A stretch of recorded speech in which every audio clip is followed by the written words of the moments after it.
FDICs são a bola da vez? Vem nesse vídeo que a gente vai contar tudo sobre esse tipo de crédito.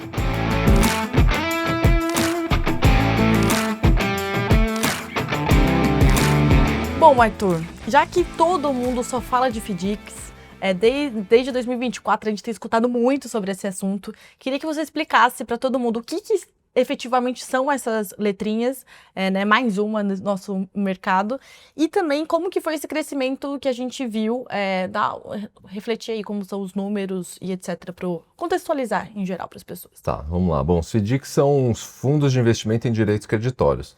Ele basicamente vai carregar ali uma carteira de crédito, que é o direito creditório, né? E diferentemente dos fundos de renda fixa que compram títulos de dívida, né? Pode ser uma debênture, uma letra financeira, um CDB, enfim.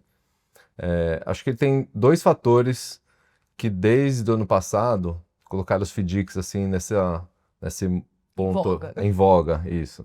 Acho que fatores regulatórios e fatores de mercado.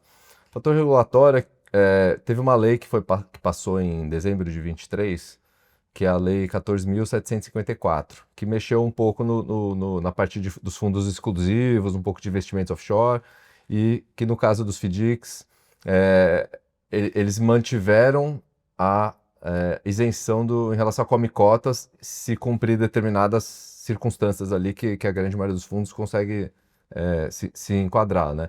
E os fundos exclusivos, por sua vez, perderam nessa isenção que eles tinham de come-cotas, passaram a ter o come-cotas.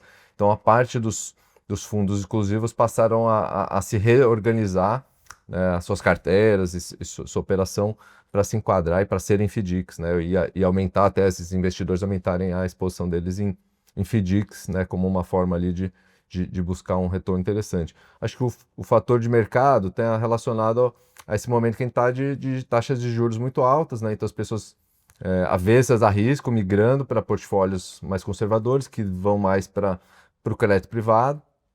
O crédito privado já está super demandado já faz tempo, já está com os spreads baixos, magros, e aí o mercado começa, qual que é a próxima opção ali, começa a ver os FDICs como uma relação retorno-risco interessante e tem crescido muito aí as aplicações, né? O FDIC ele é um veículo que tem um arcabouço regulatório muito bom, em que dá para você fazer uma organização muito boa ali na divisão de riscos entre os participantes, né, com as tranches sênior e as subordinadas, mezanino, a cota júnior. Você tem prestadores de serviço ali que vão atuar para buscar essa proteção para os cotistas sêniores e mezaninos, enfim, para boa operação desse produto. Ele tem o potencial de ser realmente muito bom, se bem estruturados, se bem organizados, com participantes ali, com prestadores de serviço adequados, competentes. Ele pode ser uma excelente opção de investimento. Sim. Bacana. Como são os números hoje em dia? Você lembra qual que é a ordem de grandeza? Vamos lá, eu trouxe aqui anotado. A gente tinha mais ou menos 750 bi em FDICs em março desse ano, que é um crescimento de mais de 50% em relação a dezembro de 23, antes dessa lei. Então, cresceu bastante. Se você comparar com os números da Ambima, tem uma diferença aí, que acho que o da Ambima nessa data está em torno de 590 bi. É uma diferença de 160, né? Parte disso, pelo que eu levantei aqui, é que a gente está contando o FIC-FDICs, né? Então, os FIC-FDICs hoje já são mais de 100 bi. Né? O FIC-FDIC é um fundo que investe em FDICs, né? E, além disso, existem FDICs que compram cotas de outros FDICs, né? E aí, aqui a gente está somando os patrimônios dos FDICs e dos FIC-FDICs, e aí existem nesses casos em que o FDIC compra o outro, tem uma certa dupla contagem, tudo, então acho que dá alguma diferença assim com o dado assim que a Ambima publica, né? Mas de qualquer forma, olhando na mesma base de comparação, né, em dezembro de 23 e agora, o crescimento foi de mais de 50%. De costuma falar. E o número de fundos também, né? Tinha 2.300 fundos, que já era bastante, aumentou quase 1.000 fundos de lá para cá. Né? Hoje tem mais de 3.200 fundos. Muitas opções. Sim. Mas a gente costuma falar aqui internamente que velocidade e crescimento no crédito não costumam combinar muito, né? Porque tem uma série de questões envolvidas em você crescer um negócio muito rápido. O que você tem visto de como esse mercado tem evoluído nesses últimos meses? Então, a gente fala que o crédito e velocidade, né, não combinam muito, né? A estruturação de um novo FDIC, de uma nova operação, ela demanda bastante tempo, demanda ajustes operacionais dos prestadores de serviço, a estruturação ali, a negociação entre os participantes, a captação dos recursos, dos diversos tipos de cotistas, né, que tem perfis distintos, né, o cotista sênior tem um perfil, o mezanino tem outro, o cotista júnior, enfim. Isso demanda tempo, né, para ser bem feito. E às vezes, se você faz isso muito rápido, eventualmente você está abrindo um pouco mão da qualidade para conseguir essa velocidade, né? E quando você concede crédito, o conceder crédito é muito fácil, né? Assim, o difícil é receber de volta, né? Então, crescer carteira de crédito rápido é sempre um perigo, porque às vezes você faz isso flexibilizando, afrouxando a sua esteira de análise de crédito, né? Então, nesse sentido que a gente acho que tem que tomar um certo cuidado. Claro que uma parte desse crescimento podem ser, né, e assim, o FDIC ele é super amplo, como eu falei, ele é só uma casca, né, e o que pode ter dentro é bem variado. Operações que já, por exemplo, já existiam, mas estavam sendo conduzidas, por exemplo, no balanço de uma companhia, e a partir do momento que ela tomba isso para um FDIC, ela não está concedendo um crédito novo, ela só está estruturando uma forma que isso entra no FDIC, isso entra no aumento do patrimônio dos FDICs, isso acho que não dá para chamar de assim. Uma coisa nova.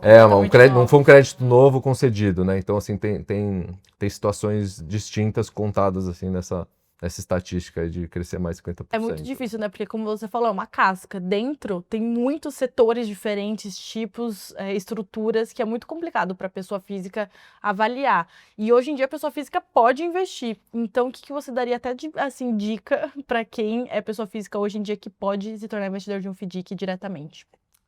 Assim, as dicas que a gente dá são similares assim, ao que a gente já dá para os investimentos de crédito de modo geral, né? Assim, comprar o ativo, o FDIC é um ativo final, né? Apesar de ser só uma casca, né, do que tem dentro, mas na ótica de investimento é um ativo final. Você comprar um ativo final diretamente, muitas vezes, assim, o investidor pessoa física ele não vai ler o regulamento, ver se está bem feito, ver os mecanismos de proteção, ele não vai ver se tiver uma convocação de uma assembleia, provavelmente ele não vai participar, e eventualmente, né, como que o fundo vai alterar, né, eventualmente alguma característica ali, em função de alguma conjuntura que venha a ocorrer, como que esse cotista vai participar, ele não consegue ter muito isso, né, que é a governança, né? Então a gente não recomenda muito o investidor investir diretamente.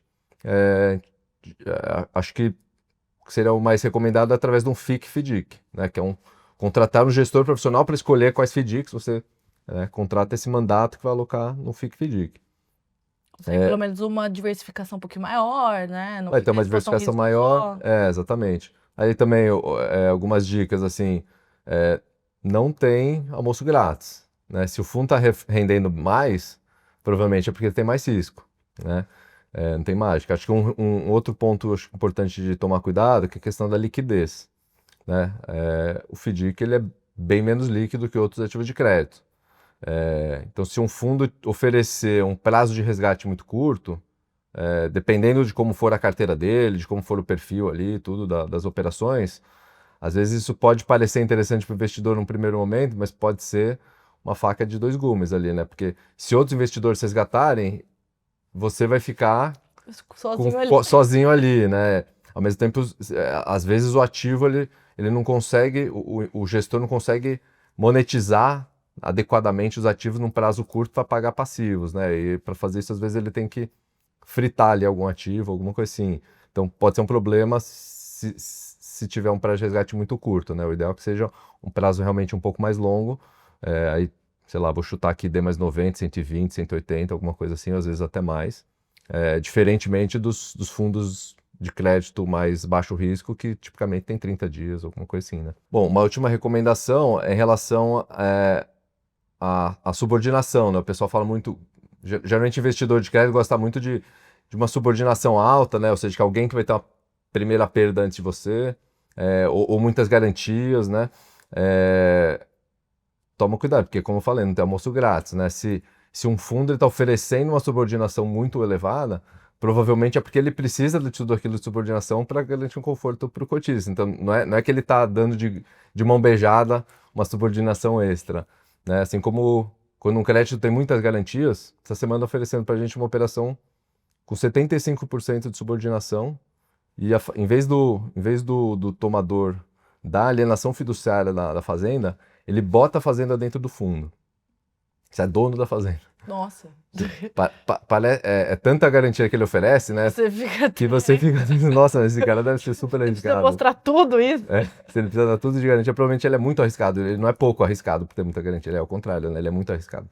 Então, assim, existe um nível para cada tipo de fundo, né? É uma análise bem mais técnica, assim, né? Para cada tipo de fundo, para cada tipo de lastro, para cada tipo de operação, existe um nível de subordinação que vai ser adequado e não necessariamente ter muita é bom e ter pouco é ruim. Bacana. Boas dicas, hein, Arthur? E para finalizar, passa como que a gente tem visto o mercado agora, como que a gente escolhe esses ativos em termos gerais, porque eu sei que aí você pode ficar umas 2 horas comentando para entrar nos detalhes de como que a gente faz isso. Vou tentar resumir.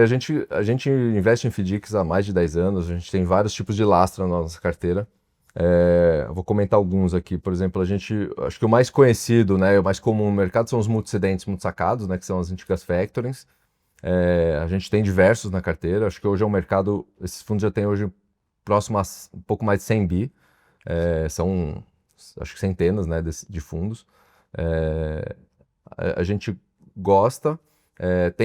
Hoje ele tem vários tipos de ativos lá dentro, na verdade, né? Você pode fazer, por exemplo, só um desconto de duplicata, que é antecipar um recebível lastreado numa operação comercial, ou você pode fazer uma linha de capital de giro pro tomador ali, com garantia em recebíveis, aí você vai tendo essas duplicatas, mas como garantia, não como o ativo final.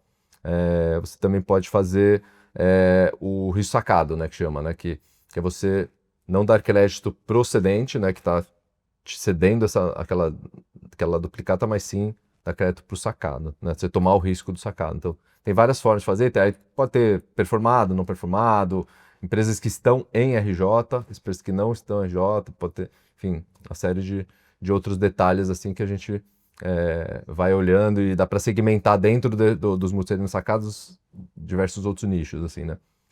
Um outro laço que a gente gosta bastante é do consignado, né? A gente tem consignado INSS, consignado de servidores públicos, tem o consignado privado, inclusive agora tá mudando a regra, né?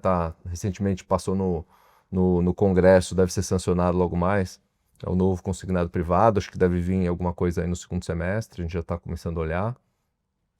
Outro tipo de laço que a gente gosta bastante é o de cartão de crédito, né? Tanto para financiar bancos emissores, quanto para financiar os adquirentes, para antecipar o recebível para o estabelecimento comercial, né? Porque quando você passa o seu cartão na maquininha, a loja só vai receber dali 30 dias, né? A não ser que ela antecipe, né? Que ela desconte isso para receber à vista. Outro tipo que cresceu bastante até nos últimos anos aí, é o de antecipação do saque aniversário da FGTS. É um que vem performando muito bem, assim, a gente tem algumas operações. A gente tem fundos de financiamento de veículo, tanto novo quanto veículos usados, e até como crédito pessoal com garantia no veículo, né, que é o Auto Equity. A gente tem fundos de crédito estudantil, a gente tem fundo que financia painel solar, para quem quer colocar um painel solar no telhado de casa ou de uma pequena empresa ali. E temos fundos também de crédito pessoal, mas aí não mar aberto, né? Crédito pessoal mar aberto a gente não acha uma coisa muito interessante. Tem que ser sempre num aquário que aquele originador tenha meio que assim, um aquário que só ele consegue pescar ali, só ele consegue fazer uma originação, e aí tende a ser uma operação que, se bem executada, pode ser também bem interessante. Perfeito. O que não faltam são opções diferentes, e aí a gente diversifica pra caramba nas carteiras, né? Para também não concentrar nenhum risco. Isso mesmo. Muito bom, perfeito. Uma aula, hein, Arthur? Espero que vocês tenham gostado dessa aula sobre FDICs. Qualquer dúvida, comentários, deixem aqui. A gente pode até fazer uma parte número 2, mais pro final do ano. E é isso. Muito obrigada e até mais. Tchau, obrigado, pessoal.